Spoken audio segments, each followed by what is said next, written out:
వ్యాప్తంగా కూడా వైఎస్ఆర్ కాంగ్రెస్ పార్టీకి ప్రజలు పెద్ద ఎత్తున మద్దతు తెలుపుతున్నారు కాబట్టి వేరే పార్టీ నుంచి సీనియర్ నాయకులు వచ్చి మన పార్టీలో చేరితే తప్పకుండా జిల్లాలో ప్రకాశం జిల్లానే కాదు మిగతా జిల్లాలో కూడా పార్టీ బలోపేతానికి ఎంతో ఉపయోగపడుతుంది. ఎన్టీఆర్ కుటుంబ సభ్యులు చేరడం అన్నది వైఎస్ఆర్ కాంగ్రెస్ పార్టీకి ఎంతవరకు ప్లస్ అవుతుందని అనుకుంటున్నారు? తప్పకుండా ప్రజల కోసం, ప్రజా సంక్షేమం కోసం పాటుపడిన వాళ్ళలో ఈ రాష్ట్రంలో ప్రస్తుతం చెప్పుకోవాల్సింది స్వర్గీయ ఎన్టీ రామారావు గారు, తర్వాత స్వర్గీయ రాజశేఖర రెడ్డి గారు.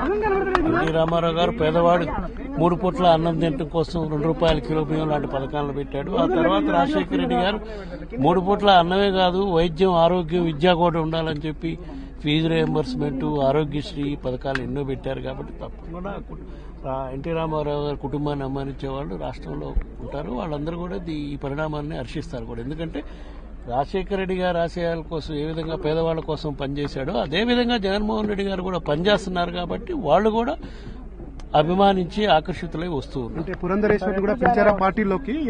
అది వాళ్ళ కుటుంబ విషయం అండి. వాళ్ళ కుటుంబ పరంగా వాళ్ళు ఏ నిర్ణయం తీసుకున్నా వాళ్ళకి ఇష్టమని చెప్పి జగన్మోహన్ రెడ్డి గారు చెప్పడం జరిగింది. హితేష్ ఎప్పుడు జాయిన్ అవుతా? డేటింగ్ ఇంకా ఫిక్స్ కాలేదు.